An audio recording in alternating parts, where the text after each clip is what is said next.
history of the country we now know as Iraq has been written in blood. But this rich land, graced by two great rivers, is also the place where human civilization first began. Complex and sophisticated societies developed here, ruled by kings who led the world's first armies. Their cities and empires, the earliest on earth, emerged, blossomed, and collapsed through war, invasion, and conquest. That is one age of terror that you don't want to live through. Through the centuries, this hothouse of wealth, power, learning, and progress has also been subject to constant violence from foreign invaders. They turned around and basically butchered the chariot crews with spears and axes from behind. In modern times, Iraq became a victim of European imperialism, and more recently, a target of American foreign policy. This truly must be one of the most horrendous, oppressive regimes in history, even compared with the fascists of Europe. From Sargon the Great to Saddam Hussein, this is the story of the kings, from Babylon to Baghdad.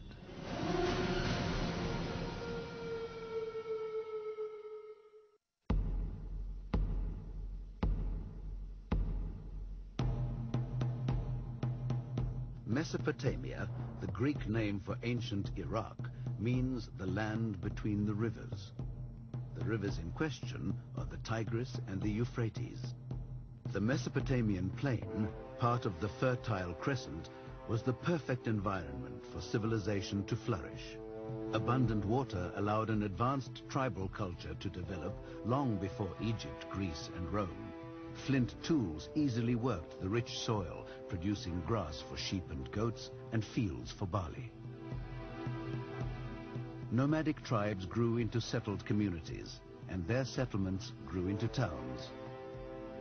By 3500 BC, the world's very first cities, Uruk and Ur, rose to civic splendor in southern Mesopotamia, a region known to archaeologists as Sumer. It's the place that saw the development for the first time on the planet Earth of virtually all of those social and political and technological things that we associate with civilized life. The world's earliest writing systems developed in Mesopotamia. The world's first kings, the invention of the wheel, the invention of the plow, the development of the state as a way of organizing political life.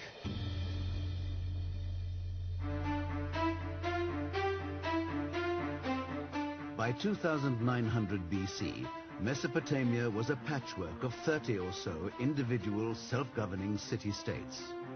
Each had its own king with a nobility and bureaucracy, its own patron god or goddess served by a hierarchical priesthood, and a surrounding area of agricultural land growing dates, cereals, fruits, and vegetables.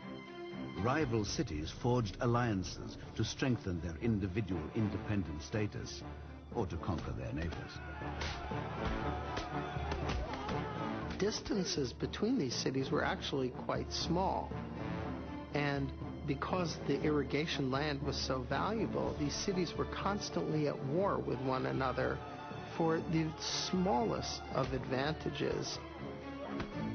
By 2334 BC, one king had grown in stature to dominate all Mesopotamia, Sargon the Great, king of the Semitic Akkadians. As far as we know, there are no images of Sargon that survive. We can guess what he would have looked like. He would have looked, at least in his portraits, the way that Mesopotamian kings tended to look, which was powerful, strong. The old form of Sargon's name, Sharukin, means legitimate, a strong hint, according to scholars, that he wasn't. In a legend about his origins, reminiscent of the story of Moses, Sargon was described as the bastard son of a priestess. So she put him in a basket after he was born and floated him in the river, And the basket then was discovered by a gardener who raised him, and then he went into the service of the king of Kish. Enterprising, ambitious, and ruthless, Sargon overthrew King Zababa of Kish and declared himself the city-state's new ruler.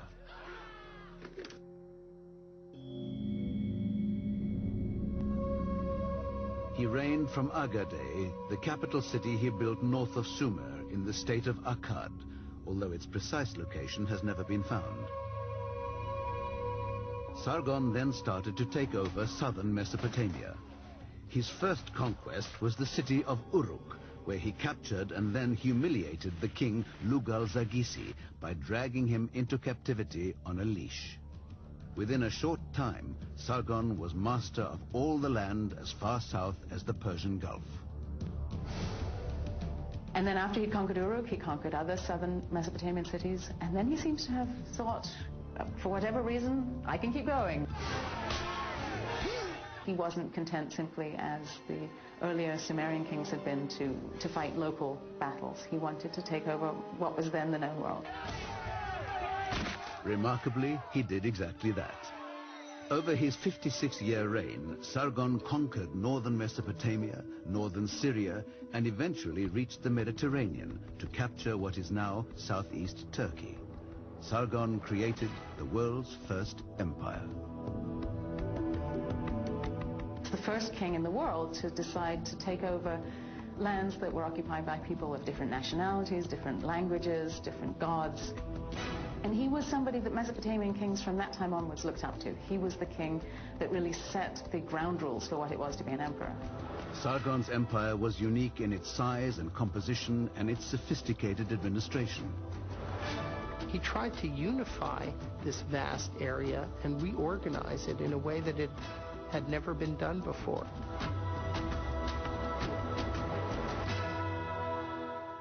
Every city in Mesopotamia had its own system of weights and measures.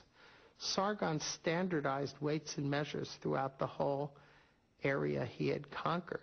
And by doing that, he made it possible to have trade over vast distances.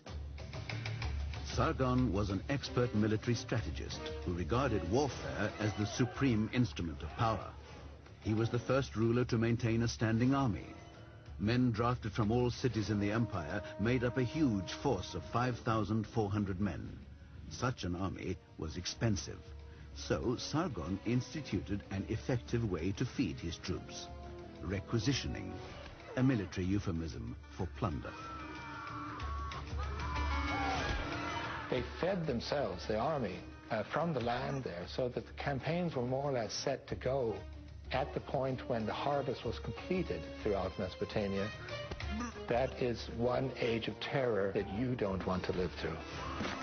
Being outside of Akkad and not a member of that inner elite, and knowing that every year you are going to be faced with this kind of slaughter.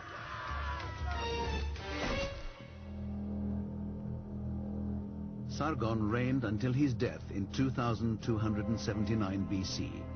His dynasty continued to rule for a further 82 years. Yet, as impressive as the Akkadian Empire was, it also proved vulnerable to outside attack. In 2197 BC, the kingdom fell to raiders from the Zagros Mountains in Persia. A new king called Hammurabi would soon emerge. Taking Sargon the Great as his role model, he would construct a city that would become a legend in world history. And all of a sudden he's turning up on the borders with his army ready to fight.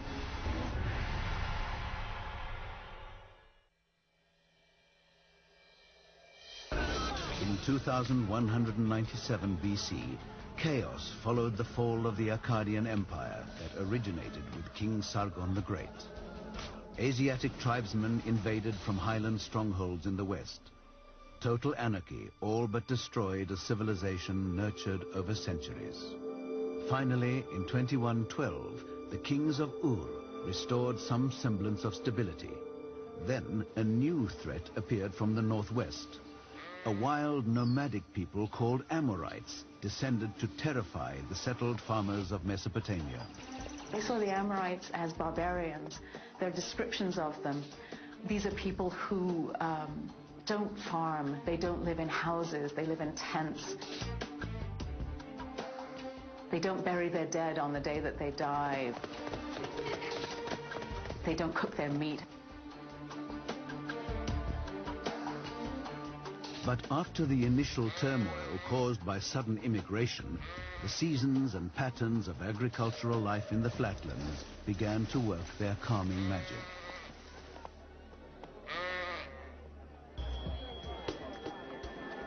By 1900 BC, the Amorites had been